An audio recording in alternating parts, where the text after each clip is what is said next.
오늘은 부활의 하나님에 대하여 말씀하도록 하겠습니다. 부활의 하나님. 하나님은 부활의 하나님이시다. 마태복음 22장 23절로 33절까지의 본문 말씀을 전가하도록 하겠습니다. 이제 부활주일이 지난 지가 오늘이 이제 2주째입니다. 지난 주간이 부활 주간 첫 주였고 오늘이 이제 부활주일이 지난 두 번째 주일입니다. 이쯤 되면 그리스도 안에서 부활절기를 지킨 하나님의 사람들은 이제 부활에 관하여 잊어버리기를 시작하는 그런 그 부활절기의 어떤 영적 거룩한 분위기 가운데 젖어 있던 사람들이거나 혹은 문화적 종교적으로 취해 있던 사람들이거나 막론하고 이제 그 모든 사람들이 이 부활을 잊어버리기를 시작하는 그런 주의점 되고 있는 것입니다. 그래서 저는 이 부활 절기를 보낸 첫 주에도 부활에 관해서 말씀을 드렸고 오늘 두 번째 주에도 또 여러분에게 이 부활에 관하여 말씀을 드리고자 합니다. 이는 이 부활이 절기로서 지나쳐 버려야 하는 그런 것이 아니라 이 부활의 절기는 이 부활은 우리 그리스도인들의 신앙 속에 스며들어 있어야 한다는 것입니다. 그래서 저는 부활절을 지났지만은 또 두 번째로 부활절을 치면 세 번째죠. 이 부활에 관하여 여러분에게 또 말씀을 하고자 하는 것입니다. 그래서 부활절기만을 통하여 이 부활절을 기억하고 이 부활절을 부활을 생각하는 것이 아니라 정말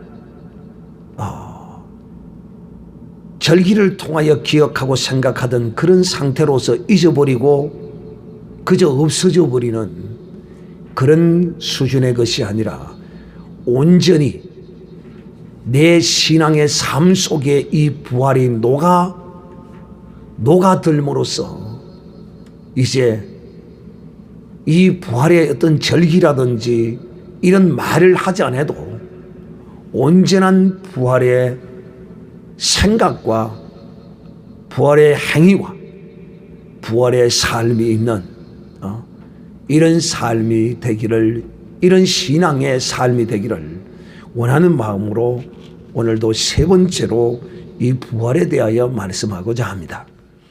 그래서 이 취지를 잘 알고 참 목사님은 부활절기가 지났는데도 또 부활을 가지고 저렇게 울가 먹으려고 하시는구나.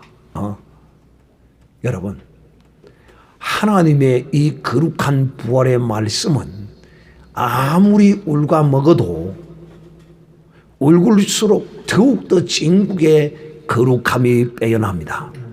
소고기는, 소 빽다기는 한 3번 구우면 거의 다 빠지고 없어요. 그러나 이 부활의 말씀은 재탕, 3탕, 4탕을 하면 할수록 더욱더 진국이 우러나오게 되어 있습니다. 그러니까 재탕, 3탕 한다고 시험 들지 마시기를 바라고 또 우리 목사님이 이제 나이도 많이 들었고 설교를 30년 하다 보니까 이제는 설교 미천이 떨어졌어. 그래서 부활을 저렇게 붙들고 씨름을 하시는구나. 또 이렇게 생각하는 사람도 있을 수 있는데 그렇게 생각 안 하셔도 됩니다. 드릴 말씀은 너무도 많이 있습니다. 그런데도 오늘 또다시 주님의 이 부활을 붙들고 늘어지지 않을 수가 없는 것이 뭐냐면 여러분 속에 이 부활이 여러분의 생각을 지배하고 여러분의 육신을 지배하고 온전히 녹아 있어서 부활이라는 말을 끄집어내지 않아도 될 수 있을 정도로까지 이 부활을 말씀해야 되겠다 라는 생각이 드는 것입니다. 그런데 오늘 마치 이 사두개인이라는 사람들은 특징이 뭐냐면 부활이 없다는 사람들입니다. 그런데 참 이 세상의 영은 하나라는 사실을 우리는 너무도 잘 알아요. 세상의 영은 하나다. 모양은 조금 비슷비슷한 것 같아도 사실은 하나다 하나. 마치 이 손가락이 다 길이는 좀 자르지만은 자르나 기나 손가락은 다 손가락이듯이 이 세상의 영은 하나예요. 왜 제가 오늘 이런 말씀을 드리느냐 하면 이 세상은 항상 하나님을 대적하는 일에 있어서는 다른 것 같으면서도 하나님을 대적하고 하나님을 시험하는 일에는 기가 막히게 이들이 분리되는 것이 아니고 하나가 되더라 이렇게 성경은 말합니다. 헤롯과 또 유대 종교인들이 별로 사이가 좋지 않습니다. 그런데도 예수님을 핍박하는 데는 저들이 분란하고 싸웠습니까? 하나 되었습니까? 하나 되었다라 성경이 이렇게 전가합니다. 역시 여기도 마찬가지거든요. 이 사두개인과 바리새인들 이들은 같은 유대인이라 하더라도 이들은 이 부활을 두고 첨예하게 서로가 서로를 적대시하는, 겉으로는 뭐 별로 이렇게 하지 않지만은 속으로는 굉장히 적대함을 가지고 있는 이런 존재들입니다. 그런데 기가 막히게 바리새인과 서기관도 예수님을 향하여 시험하는 질문을 했고 이 사두개인들도 이것에 뒤질까 봐 오늘 처음으로 예수님께 나와서 질문을 하고 있습니다. 근데 이 질문도 좀 질문 같은 질문을 하고 자기 같은 질문을 해야 되는데 오늘 이 사두개인들은 자기 같은 질문을 하지 않습니다. 이게 무슨 뜻이냐면 오늘 성경에도 말씀한 것 같이 이 사두개인들은 부활이 없다 하는 자들입니다. 사도 바울이 잡혔을 때 그 분위기를 딱 보고는 사도 바울이 말이에요. 부활이 없다 하는 사람들과 부활이 있다 하는 사람들이 딱 구별이 되거든요. 바울은 그 종교 가운데 문화 가운데 생활하던 사람이기 때문에 그래서 그 위기를 탈출하고자 바울이 내가 부활에 관하여 증거했다 이렇게 말합니다. 기억납니까? 사도행전에 그런 일이 있어요. 그런데도 불구하고 저들은 이기투합에서 바울을 잡아갔지만은 바울의 순수한 자기 생각으로 그런 거죠. 어쨌든 이 사두개인들은 부활이 없다 하는 자들이에요. 그런데 이 부활이 없다 하는 자들이 오늘 예수님께 나와서 부활에 관하여 질문을 한다는 것이 참으로 웃기는 것이죠. 부활이 없으면 그대로 끝이고 더 이상 뭐 질문을 할 것도 없는데 예수님을 곤란케 하기 위해서 이 질문을 하고 있어요. 그런데 우리는 여러분 오늘 이 사두개인의 이 질문을 통하여 오늘 우리는 이 질문을 어떻게 우리에게 유익한 것으로 우리는 받아야 하느냐 하면 성경과 하나님의 능력입니다. 이 성경과 하나님의 능력을 바로 알자는 거예요. 성경이 무엇을 증거하고 있으며 하나님의 능력이 어떤 것인가를 우리가 바로 알자는 것입니다. 그것이 뭐냐면 하나님은 산 자의 하나님이시지 죽은 자의 하나님이 아니라는 거예요. 하나님은 산 자의 하나님이지 죽은 자의 하나님이 아닐 뿐만 아니라 하나님은 부활의 하나님이시라는 것입니다. 그러므로 오늘 이 예수님께 나와 질문하는 이 사두개인 이들은 비록 저들이 착각을 할지는 몰라도 결국은 저들이 하나님의 사람이 아니라는 예수님의 증거를 볼 수 있는 것이죠. 사랑하는 자들이요. 그러므로 오늘 이 내용을 통해서 여러분들도 성경이 증거하는 것과 성경의 증거와 하나님의 능력에 대하여 정말 바로 아는 이런 시간이 되기를 바랍니다. 그 말이 무슨 말이냐면 우리 그리스도인들도 이런 의문과 질문을 가질 수 있어요. 어떤 의문과 질문을 가지느냐? 우리가 이런 생각을 합니다. 우리가 다 같이 예수 그리스도 안에서 믿음 생활하다가 천국에 가면 천국에서 행복하게 같이 살자 이렇게 말합니다. 또 천국에 가면 장로님도 만나고 집사님도 만나고 다 천국에서 만나볼 것이다. 맞지요? 만나지요. 그런데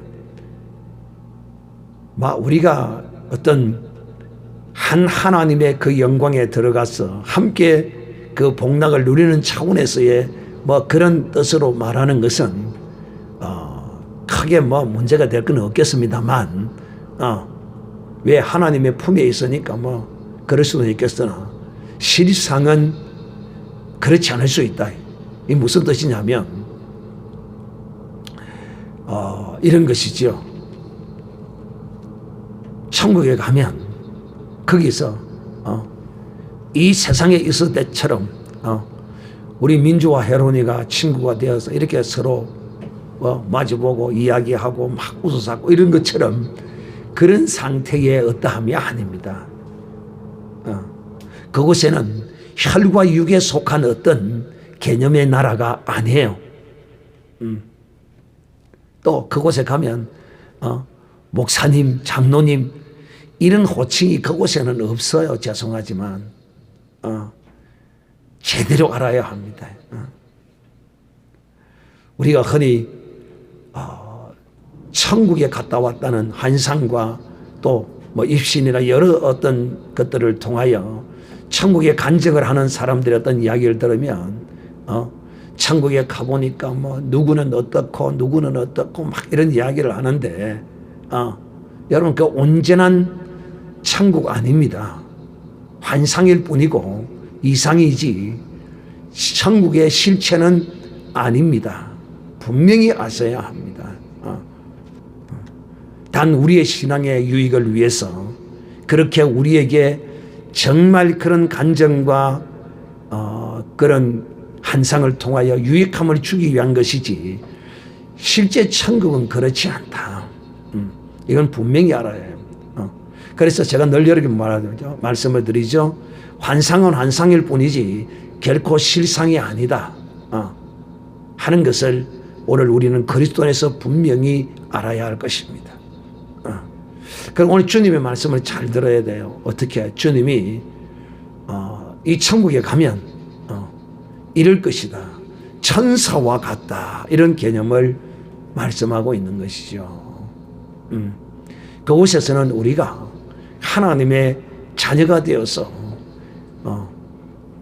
오직 하나님의 영광과 그 은혜를 찬송하며 성경에 기록된 분량만큼만 우리가 천국을 의식하면 돼요. 또 하나는 두 번째 여러분이 또 말씀드리고자 하는 것은 부활의 몸에 대해서인데, 여러분 이 부활의 몸은 가장 좋은 모습으로 부활한다고 제가 말씀을 드렸습니다. 하나님 보시기에 천지 만물을 지었을 때, 또 아담과 하와를 하나님이 창조하셨을 때 하나님이 보시기에 끌쩍지근했습니까? 보시기에 좋았습니까? 그렇죠. 보시기에 참으로 아름답고 좋았더라. 역시 마찬가지거든요. 이 부활의 영광도 가장 하나님이 보시기에 아름답고 이쁜 모습으로 하나님이 우리를 부활의 형상의 모양을 입혀주실 것이라는 사실을 여러분이 분명히 아시기를 바라고, 여러분 이 천국은 혈과 육신의 이 나라에 속했던 개념과는 완전히 달라요. 그러니까 그곳에 가서는 목사 말 들을 이유 전혀 없습니다. 그곳에 가서는 목사가 여러분 안 가르칩니다. 그곳은 가르치고 배우는 곳이 아니에요. 이 땅에서 우리가 배운 대로, 가진 대로, 이 땅에서 우리가 믿음으로 산 지식과 또 행함과 그런 것으로 입혀진 부활의 몸을 입고 하나님의 영광을 위하여 그 영광 안에 영원히 존재하는, 구체적인 내용은 가봐야 알겠지만은 그런 것이지, 혈과 육의 개념으로 그 나라에서는 상관되지 않는다. 그러니까 자식이 마음에 안 들어도 그 자식 천국에 가서 아버지하고 어머니하고 따라와서 돈 내놔라고 애무기고 그리 안 하니까 전혀 걱정하지 마시기를 바라고, 또 참 왼수 같은 서방 천국에까지 가서 봐야 되나, 그런 걱정 전혀 안 해도 됩니다. 할렐루야. 여우 같은 마누라, 일평생을 바가지만 득들 끌고 쏙만 썩이던 그 여자 천국에 가서 만나서 또 따라다니면서 날로 괴롭히면 어떡하냐? 전혀 걱정 안 해도 됩니다. 전혀 걱정 안 해도 됩니다. 그러니까 여러분, 천국에 대한 개념을 우리 육신적인 이런 개념으로 전혀 이해할 이유가 없다는 것입니다. 꼭 기억하시기를 바랍니다. 그래서 주님이 뭐라고 했습니까? 누가 네 형제요 자매요 모친이냐? 네 아버지의 뜻대로 하는 자가 내 자매요 형제요 모친이니라라고 주님이 말씀하신 것을 우리가 꼭 기억해야 할 것입니다. 이와 같이 천국에 가서는 이 혈과 육에 속한, 이 제도에 속한 그 어떤 것이 하나도 그 나라에서는 적용되어지는 것이 아니다 하는 사실을 기억하시기를 바랍니다. 그래, 이걸 모르니 사도계인이 비록 부활이 없다고는 했으나, 부활이 없다고는 했지만은 분명히 사람이 죽으면 저 세상을 가게 될 것인데 저 세상에서는 과연 어떨 것일까? 참 지극히 순진하고 지극히 어린아이와 같은 생각이라도 할 수 있지만은 참 우둔하고 미련한 생각이죠. 왜? 이 유대 법에 따라서는 이 그들의 이 삶의 문화가, 가정의 문화가, 형이 자식을 생산치 못하고 죽으면 반드시 그 밑에 있는 동생이 들어가서 그 자식을 낳아줘야 하고, 이렇게 계속 이제 돼야 되는데, 마침 7 형제가 있었는데 그 형제들이 다 형수에게 들어갔으나 다 죽어버린 거예요. 여러분, 참 이런 기적적인 같은 일도 있어요. 세상에 참 대단하죠. 어떻게 한 7이 다 죽었을까요?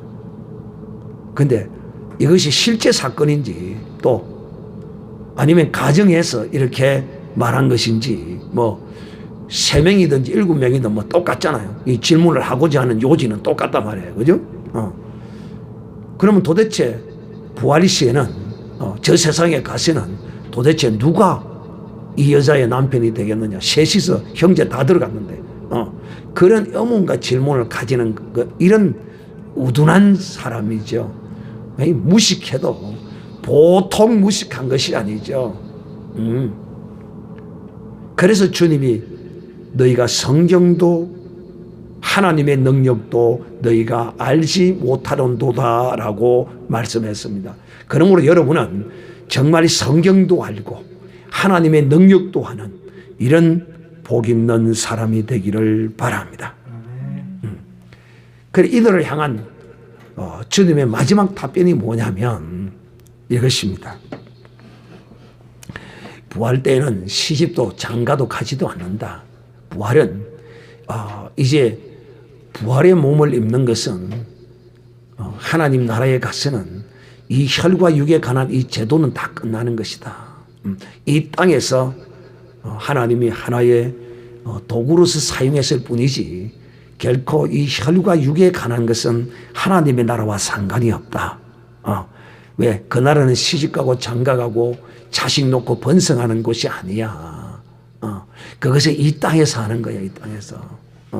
그래서 여러분 이 땅에서 모든 혈과 육의 관계는 다 끝납니다. 할렐루야.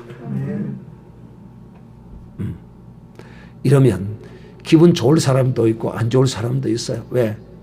부모의 재산을 가지고 부모의 어떤 영광을 화려하게 누리고 있는 사람은 아이고 영원히 부모의 어떠함을 누리고 살아야 되는데 이렇게 생각할 수 있고 또 부모가 부족하고 연약하고 이런 사람은 아이고 천국에 가서까지 내가 부모를 아이고 죄이고 전혀 그런 생각하지 않아도 됩니다. 그러므로 이 땅에서 열심히 감사하며 믿음으로 사는 복 있는 삶이 되기를 바랍니다. 예수님이 또 뭐라고 말씀하시냐면 너희가 이 부활에 관하여 말을 한다면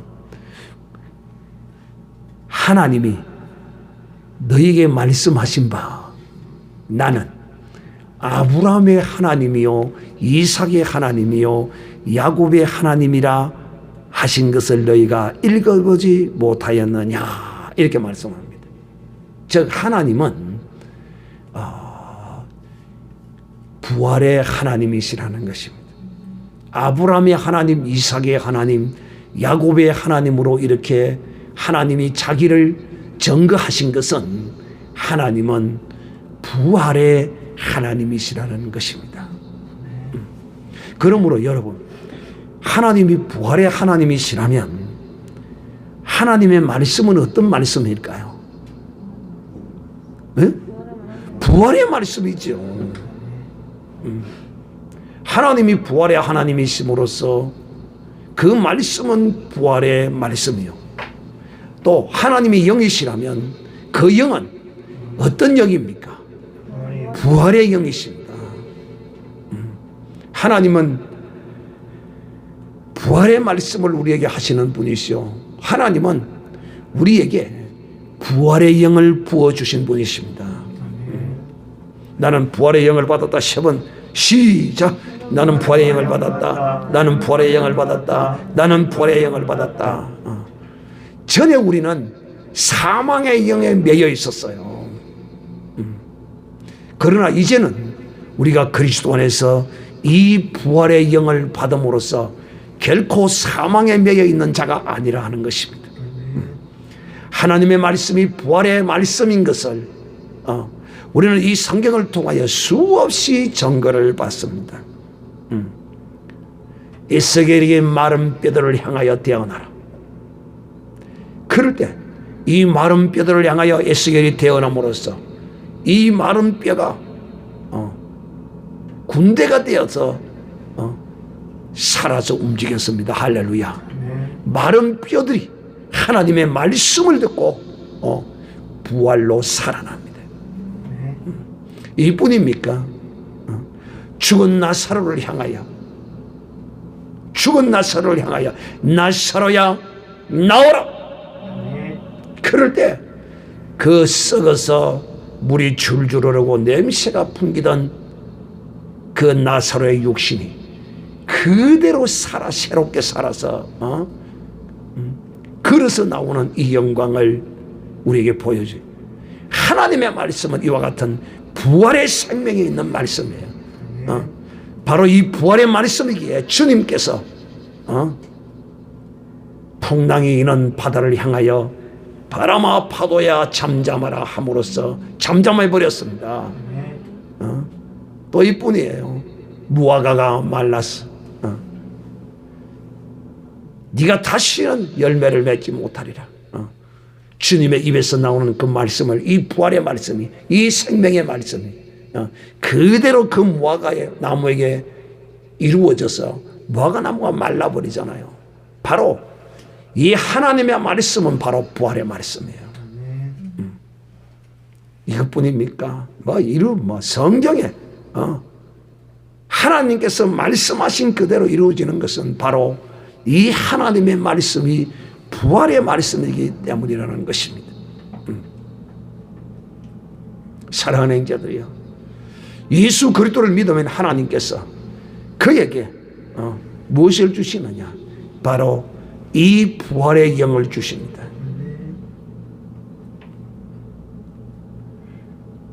믿을 때 너희가 성령을 받지 않았냐 이렇게 말합니다. 우리가 어떻게 믿었습니까?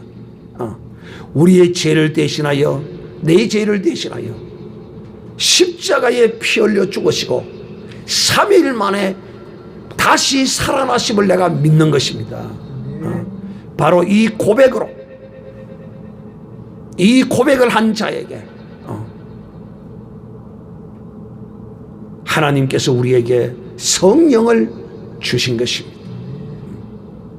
바로 이 성령은 어떤 영이시냐? 부활의 영이십니다. 부활의 영.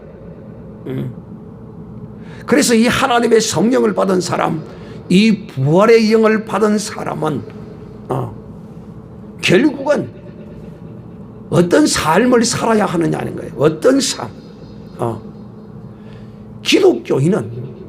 기독교인이라 한다면 부활의 영을 받은 사람이에요. 즉 하나님의 신을 받은 사람이라니까요. 기독교인이라는 것은요. 여러분, 예수쟁이들은요, 하나님의 영을 받았기 때문에 예수쟁이라는 이런 호칭을 부르는 것입니다.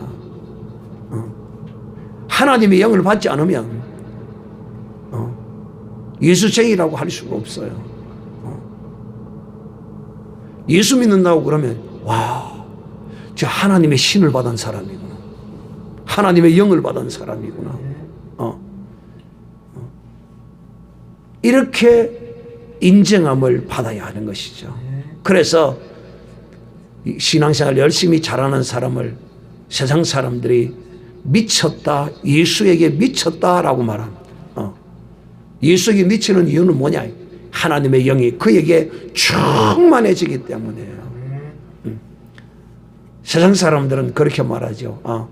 예수를 믿어도 적당히 믿어야 되는데, 종교생활 해야 되는데, 그런데 여러분, 예수를 정말 예수의 영을 받은 사람은 적당히 믿고 센착히 믿는 게 아니라 정말 미친 것처럼 믿기를 원해요.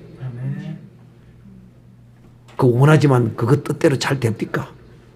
정말 예수에 미쳤으면 좋겠는데 그게 되나요? 잘 돼요? 안 돼요? 잘 되는 사람 있어요, 여기?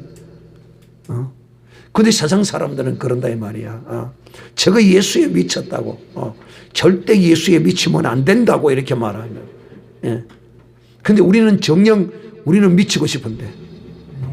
우리는 미치고 싶은데 잘 안 되는데 세상 사람들은 미치면 안 된다는 거야. 걱정들 붙들어 매셔. 걱정 붙들어 매셔라니까. 사랑하는 형제들이여, 제가 지금 여러분에게 뭘 이야기하느냐? 이미 우리는 예수 그리스도를 믿을 때 바로 이 부활의 영을 받은 사람이라는 것입니다.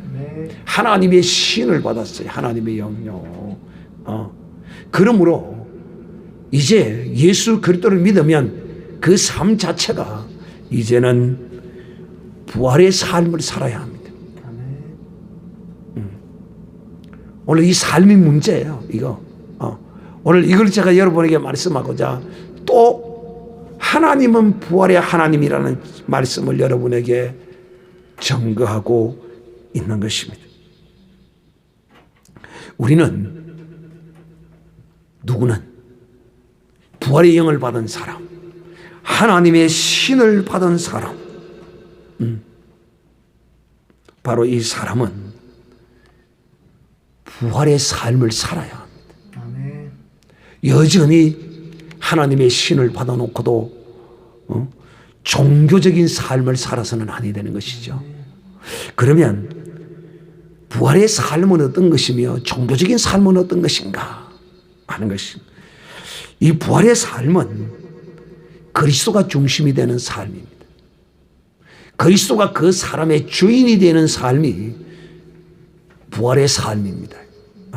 또 이 부활의 삶은 내 뜻을 이루는 것이 아니에요. 하나님의 뜻을 이루는 것이에요.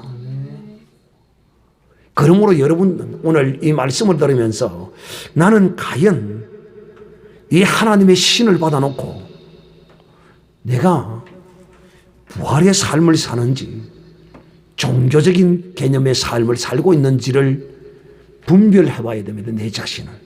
그러면 종교적인 삶이란 어떤 것인가? 그리스도 안에서 이 종교적인 삶을 사는 사람은 바로 그 사람은 중심이 그리스도가 아니라 내가 중심이 되는, 내가 내 중심으로 사는 사람입니다. 이거 정말 피곤한 사람인데, 이 사람 얼마나 피곤한 사람인지는 몰라요.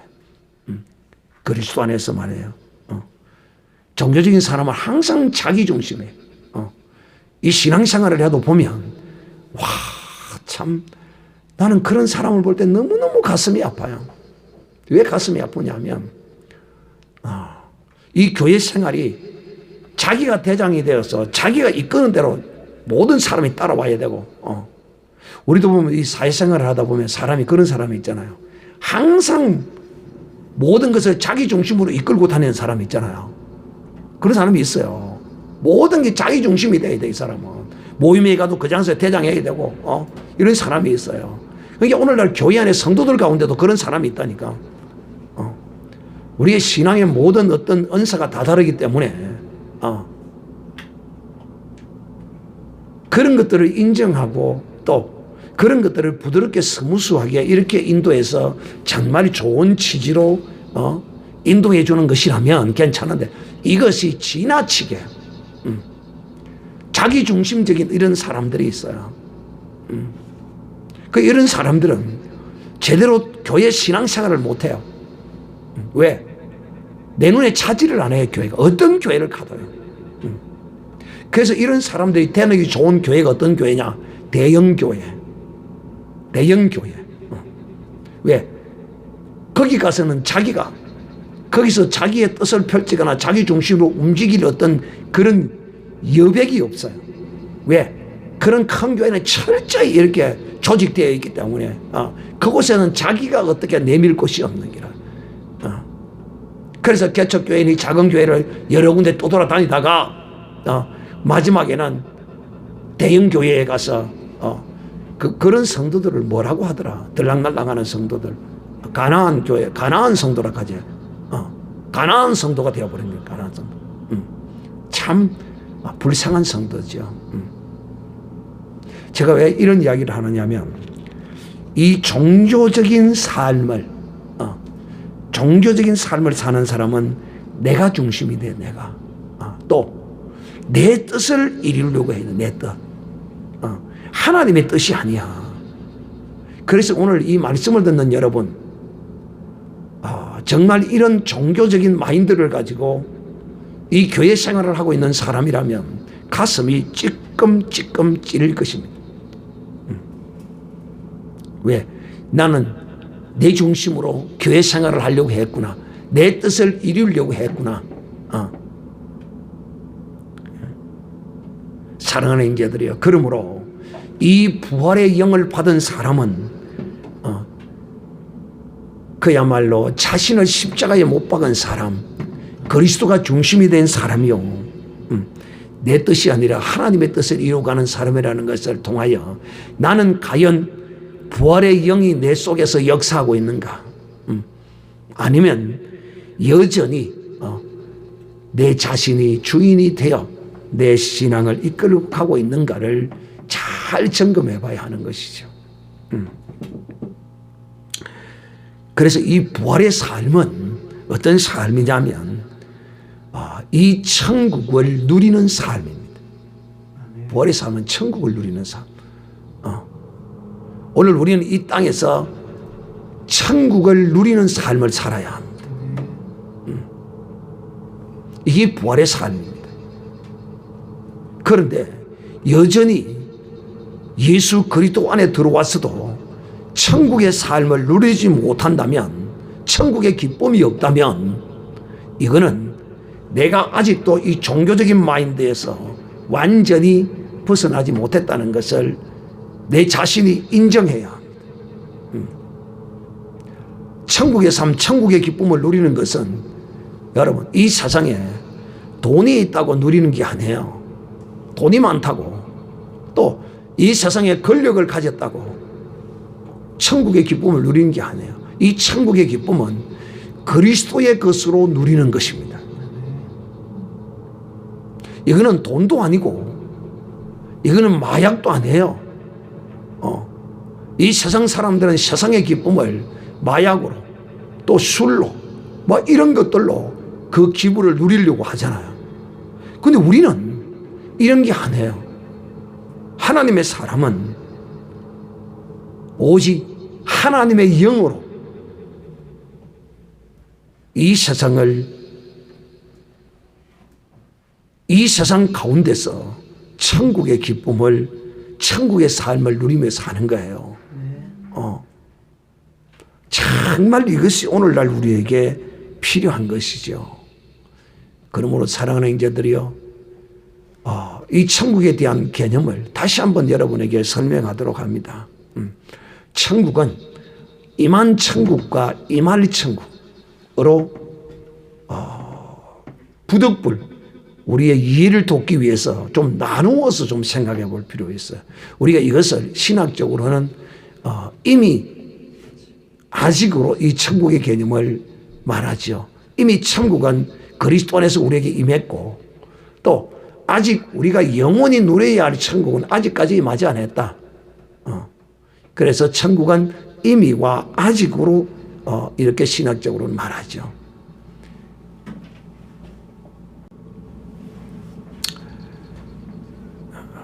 자, 천국은 그러므로 이미 우리가 그리스도 안에 들어왔다는 것은 천국에 들어온 것입니다.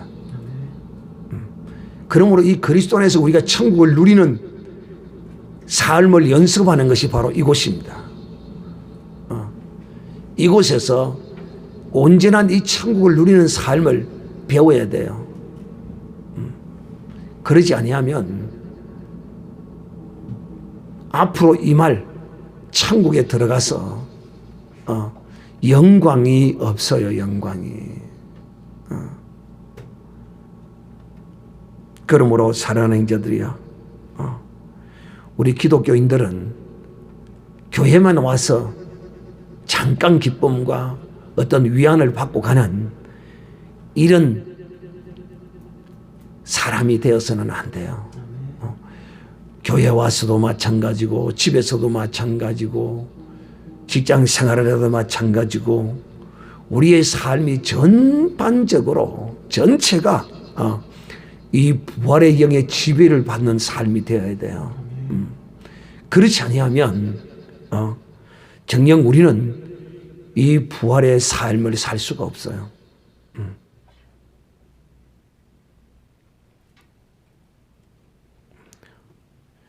우리가 그리스도 안에 있으면서도 여전히 그리스도 바깥에 있었을 때의 육신적인 성정을 쫓아서 따라 산다면 정말 이걸 빨리 깨달아야 되는데 참 깨닫지를 못해요. 정말 우리가 이걸 바로 깨달아 알아야 돼요. 내가 여전히 이 종교적인 습성을 가지고 살아가는구나 하고 빨리 내 자신을 깨달아 알아야만이 내가 이 육의 종로로 하지 않아요.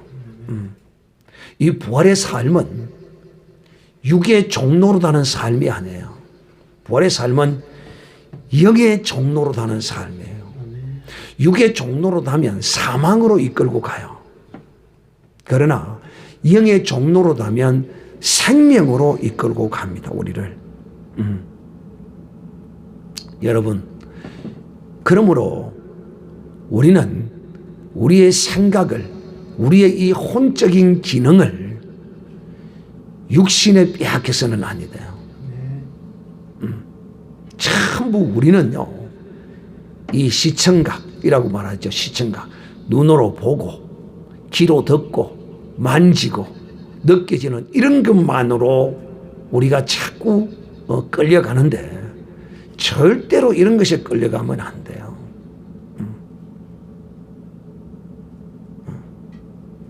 이 부활의 영이 있는 사람은 시청각에 의해서 좌우되는 게 아니에요. 이 부활의 영을 받은 사람은 오직 부활의 말씀에 좌우되어야 돼요. 부활의 말씀에 움직이는 자가 되어야 된단 말이에요. 이 부활의 말씀이 곧 영이에요. 하나님의 말씀이 영이라니까요. 그러므로 우리의 이 혼적 기능이 생각하는 것과 또 마음이 영에 붙들림 바 되어야지 육신에 붙들림 바 되어서는 아니 돼요.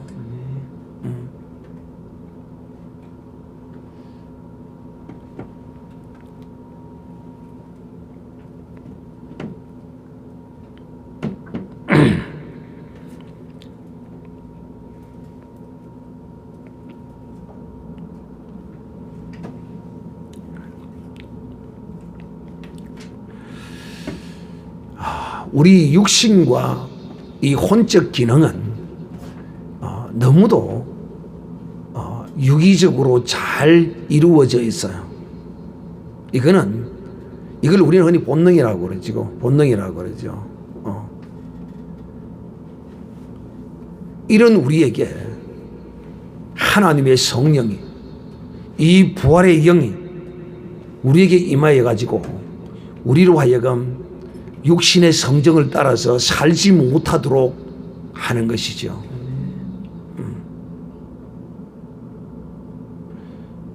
그러므로 다시 한번 제가 여러분에게 또 강조하고 또 말씀합니다. 왜? 바로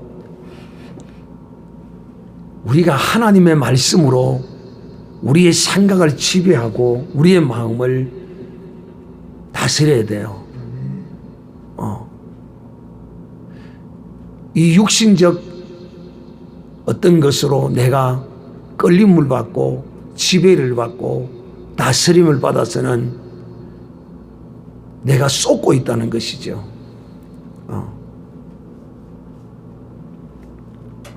사랑하는 자들이요, 그러므로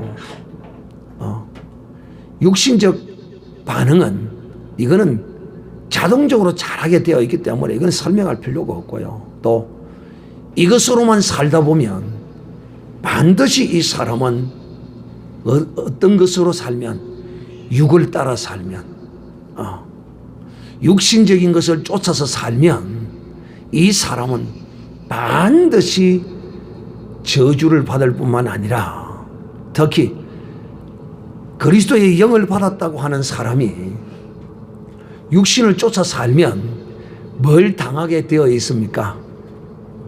고난을 당하게 되어 있습니다. 그래서 이 고난을 당함으로써 하나님의 거룩함을 깨닫게 하시고 알게 하셔서 영으로 인도함을 받도록 하지요. 그런데 그리스도 안에서 육신적인 삶을 살아도 고난이 없다면 이거 심각한 문제입니다.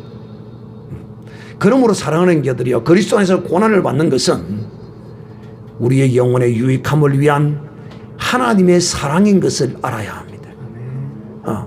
그래서 그 고난을 하나님의 사랑이니까 계속 그 고난을 받고 즐거워하고 있어야 됩니까? 착각하지 마세요. 아니요. 그 고난을 주신 하나님의 사랑을 깨닫고 빨리 그 고난에서 벗어나야 합니다. 이 사람이 바로 하나님의 영이 있는, 부활의 영이 있는 사람의 참 모습인 것이죠. 그러므로 사랑하는 자들이요, 육신의 생각은 뭡니까?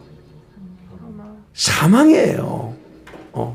육신의 생각은 전부 원수매점이에요.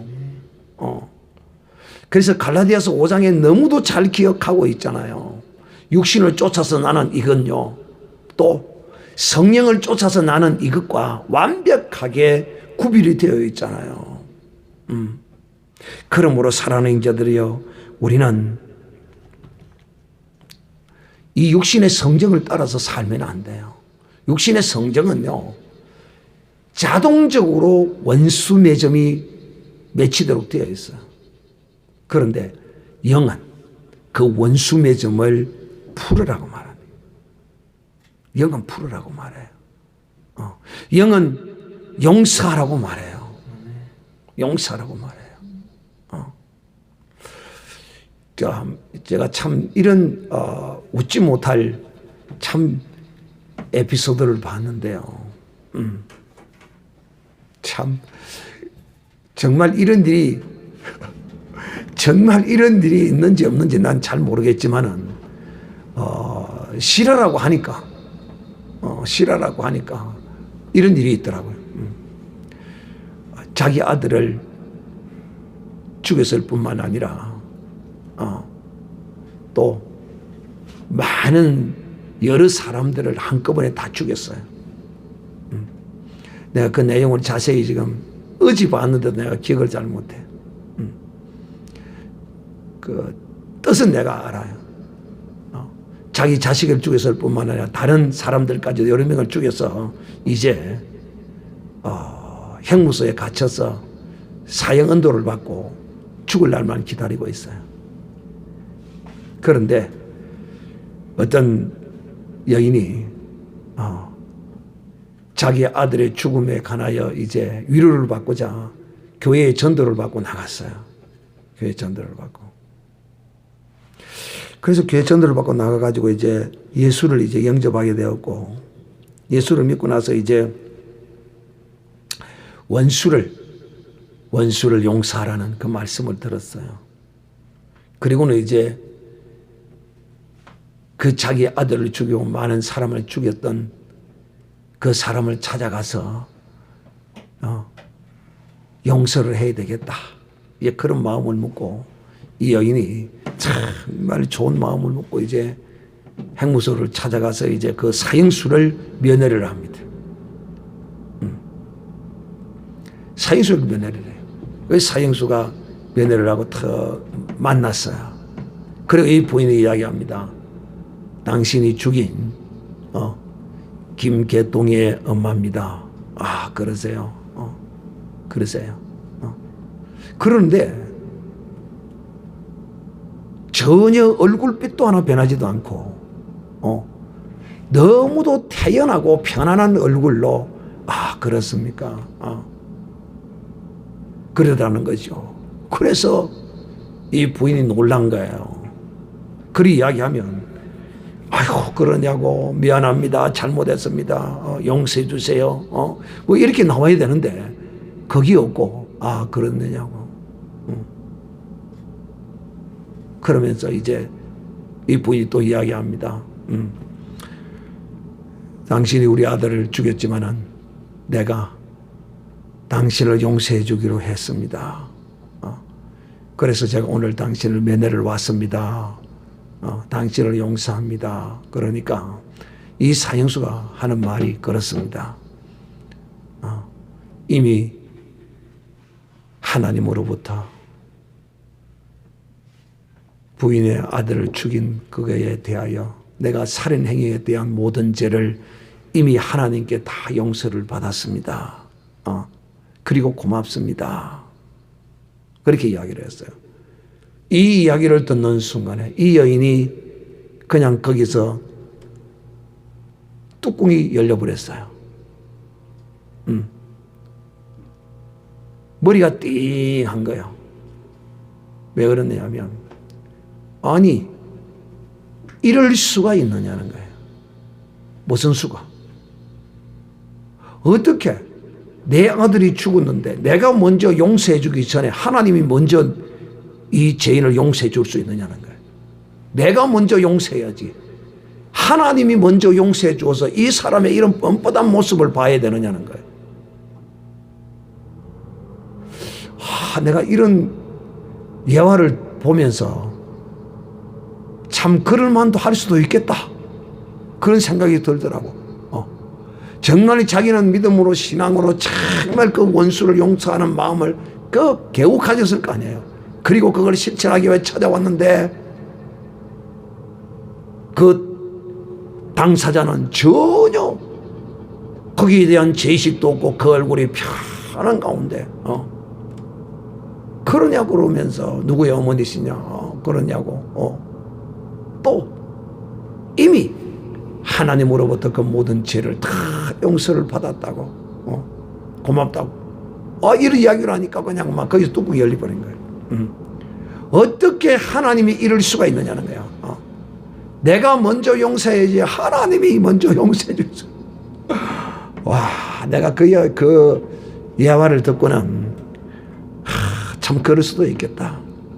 그럴 수도 있겠다. 어쨌든 사랑하는 형제들이요, 이 부활의 영이 있는 사람은 이 부활의 영의 온전한 지배를 받아야 합니다. 오히려 이런 상황에 놓였을 때, 이거 그러셨느냐고, 정말 잘하셨다고, 정말 예수 잘 믿으셨다고, 나도 당신 때문에, 당신을 인하여 나도 예수를 믿게 되었다. 정말 우리 하나님 좋은 하나님이시군요. 우리 다 같이 여기서 찬송이나 하나 부릅시다. 나 같은 죄인 살리신 이 찬송가 아세요? 예, 압니다. 내가 이 찬송을 너무도 즐겁게 부릅니다. 그럼 우리 한번 부릅시다. 미련 시간이 닿을 때까지. 그러면서 거기서 나 같은 죄인 살리신 그의 놀라워 잃었던 생명 찾았고 광명을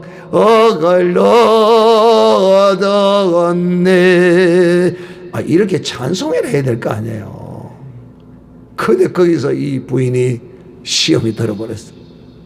어떻게 하나님이 나보다 먼저 용서해 줄 수 있느냐.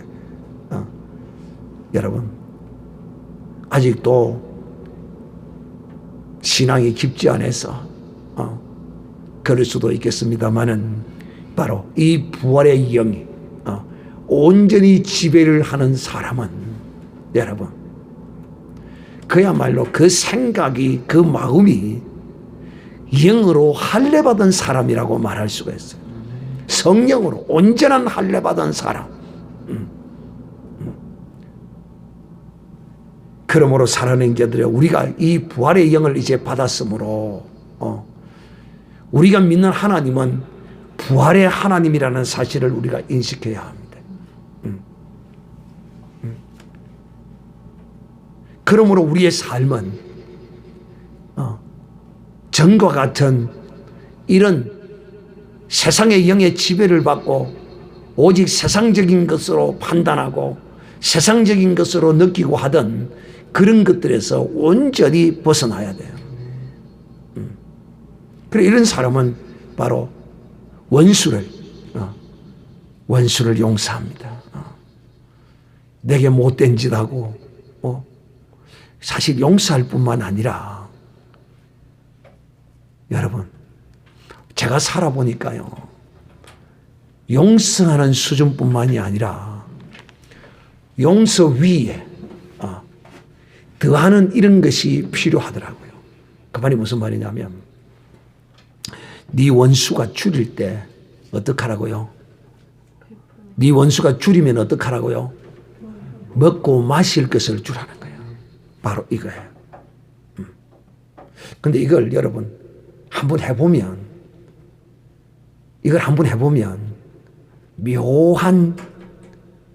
묘한 심령이 내 자신을 사로잡아요.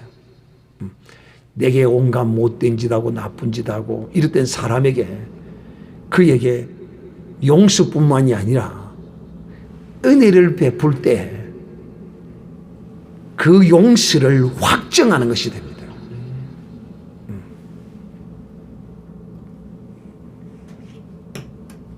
저는 이런 비슷한 일들을 여러 건을 저는 하고 있어요. 해봤어요. 계속 하고 있는데도 불구하고 그런 마음이 저를 사로잡아요. 이것이 도대체 이게 내 마음인가? 사실 내 마음 아니거든요. 내 마음 아니에요. 정말 못된 짓 많이 하고 했는데도 어려운 처지에 놓였을 때 다가가서 손을 잡아주고 위로하고 또 그에게 은혜를 베풀 수 있는 이런 일들을 우리가 한 번, 두 번씩 해봐야 돼요. 그리하면 첫째 어떤 유익이 있느냐? 그 악한 사람을 얻게 돼요. 사람을 얻는다 이 말이야. 그러면 그 사람이 그걸 모르느냐 하면 알거든요. 내가 너에게 이렇게 했는데 너는 나에게 이렇게 하는구나 알아요. 전에는 그 사람이 내게 원수로 행했지만은 이제는 내게 원수로 행하지 않아요. 반드시 그렇게 하면. 전에는 나를 욕을 하고 다녔지만은 이제는 나를 욕을 하고 다니지 아니하고 칭찬을 하고 다녀요. 이렇게 하면 혹 그런 걸 모르는 사람이 있다고 하더라도 주께서 아시면 좋가리, 주님이 아시면 좋가리 하고 이렇게 해야 돼요. 또 우리가 이런 삶을 살다 보면 참 그런 사람이 순간적으로는 그렇게 되기는 쉽지 않아요. 어제 그런 일이 있었는데 오늘 내가 피해를 당해놓고 오늘 바로 그렇게 하기는 쉽지 않아요. 주님은 그 현장에서 바로 그렇게 하셨잖아요. 할렐루야. 주님은 그 자리에서 그렇게 당하시고서도 그들에게 용서와 은혜를 베푸셨죠. 그런데 우리는 그게 잘 안 될 수 있어요. 시간이 가면 세월이 흐르면 그런 감정도 누그러지고 그러면 빨리 하루라도 빨리 그것을 우리가 풀고 용서하고 그에게 은혜를 베풀 수 있는 이런 사람이 된다면 우리가 온전한 부활의 영에 지배를 받고 사는 사람이 되는 거예요. 또 원수매점뿐만이 아니죠. 이 부활의 영의 지배를 받는 사람은 이 원수도 당연히 사랑하고 용서해야 되겠지만은 또 이웃에 대하여 그렇지만은 또 내 자신에 대하여 무엇보다도 이 부활의 영을 가진 사람은 부활의 말씀이 나를 역사해가요. 부활의 말씀이. 전에는 슬픔과 눈물과 한숨으로 지내었지만은 이제는 이 부활의 영이 들어오면 슬픔과 한숨이 떠나가야 돼요. 우리의 슬픔과 한숨이 전부 과거에 매여 있어요. 과거에. 딱 과거에 매여 있다니까. 하나님은 과거의 영이 아니에요. 하나님은 미래의 영이에요. 하나님은 오늘과 미래의 영, 내일의 영이에요. 어제의 영이 아니에요. 그런데 이 세상 귀신들은요, 이 세상의 악한 영들은요, 전부 어제의 영이에요. 어제 것을, 지나간 것을 전부 붙들고 앞으로의 것은 사기치고 그러죠. 그런데 우리 하나님은 지나간 일은 전부 잘라버렸어요. 그래서 부활의 영을 가진 사람은 지나간 일은 절대 생각지 않는 거예요. 철저하게 완벽하게 지나가면 잘라버리는 거야. 내 자신이 이제 이 부활의 온전한 인도함을 받아야 돼요. 그래서 여러분, 이 부활의 영이 있는 사람은 지나간 과거를 생각지 않습니다. 어제 일을 생각지 않는 사람이에요. 좋은 거 말이에요. 좋은 거는 어제 거 생각하고 생각해야지. 나쁜 거는요, 좋지 않는 이런 것들은요, 오늘 지나면 다 버려야 돼요. 다 버려야 돼요. 거기에 매여 있으면 이런 사람은 부활의 영의 인도함을 받는 사람이 아니에요. 그래서 부활의 영은 우리의 좋지 않는 모든 과거를 이 그리스도의 부활의 능력 안에서 다 녹아난 사람이에요. 그 다음 또 이 부활의 영을 받은 사람은 부활의 말씀을 받았다고 했는데 이제 우리는 그리스도 안에서 정말 감사와 기쁨과 찬송이 넘치는 사람이 되어야 돼요. 이 부활의 영이 있는 사람은요, 이 부활의 영이요, 그 가운데서요, 역사해요. 어떻게? 그런 생각이 들어와요. 나는 내 모양이 내 꼬라지가 왜 꼬라지지? 이런 마귀의 생각을 집어넣으면요, 이 부활의 영이 안에서 자동적으로 이걸 밀어내요. 예수 이름으로 명하노니, 예수의 피로 명하노니 물러가라. 이런 것이 여러분 속에도 올라와야 돼요. 이 부활의 영이 있는 사람의 전형적인 모습이죠. 기분이 절대로 그리스도 안에서 우울은 없습니다. 예수 믿는 사람이 우울이라는 거, 이 예수 믿는 사람 아니에요, 이거. 내가 제일 듣기 싫은 소리가 우울이에요, 우울. 제가 여러분에도 간증을 했지만은 저에게도 이 우울의 영이 찾아온다니까요. 지난번에 얘기했잖아요. 아, 이걸 우울증이라 하는가 보다 하고 제가 느끼더라고요. 그럴 때 내 속에서 물러가라. 예수의 이름, 예수의 피로 명하는 물러가! 하고 당장 내가 쫓아냈죠. 그러고 나니까 여러분 절대 쫓을 때 목이 소리만하게 하지 마세요. 목사님 영인데 뭐 크게 한다고 그렇고 뭐 작게 한다고 뭐 그렇고 그렇습니까? 제가 다시 말씀드리지만은 크게 소리 내야 됩니다. 이 영을 쫓아낼 때도요, 알아들어요. 크게 하나 작게 하나. 그러나 나를 위해서요. 나를 위해서 크게 하는 것이지 그 상대를 위해서 크게 하는 거 아니에요. 예수 이름으로 명하노니, 예수의 피로 명하노니 이 더러운 우울증아 떠나가! 걱정이 들어와 떠나가. 네가 걱정함으로써 머리 하나라도 희고 끊게 할 수 있느냐? 물러가! 하고 쫓아내야 합니다. 이것이 이 부활의 영이 있는 사람의 전형적인 모습이에요. 부활의 영이 없으면요, 그냥 거기 오면요, 그걸 가지고 놀아요. 이 머리에서부터 자자 가지고 놉니다. 근데 머리에서 가지고 놀면 머리에서만 머물고 있으면 다행인데, 요것이 사자리를 굴러서 내려와서 어디까지 내려오냐? 이 마음속에 탁 들어와서 또리를 여기 탁 털어버려요. 그러면 이제 그때로부터 이제 병들기 시작하는 거죠. 부활의 영. 여러분, 하나님은 우리에게 이 부활의 영을 주셨어요. 그러므로 이 부활의 영을 받은 하나님의 사람은 이 사망의 영에 매여 있어서는 안 돼요. 예수의 피를 왜 주셨습니까? 예수의 이름을 왜 주셨습니까? 사용하라고 주신 것이죠. 사랑하는 형제들이요, 그래서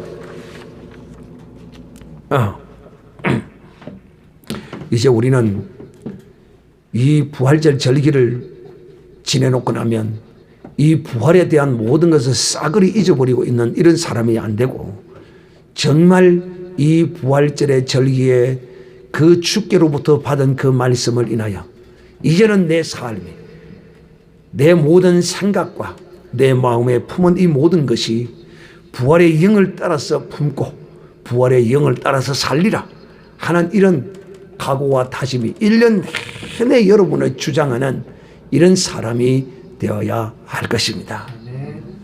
그러므로 사랑하는 형제들이요, 오늘 하나님께서 우리에게 이 부활의 영을 주셨으므로 이제 우리의 모든 삶에 오늘도 다시 한번 이 부활의 영을 받고 이 부활의 영을 따라 생각하고 이 부활의 영을 따라 행하면 우리의 삶의 모든 죽은 것들이 부활하는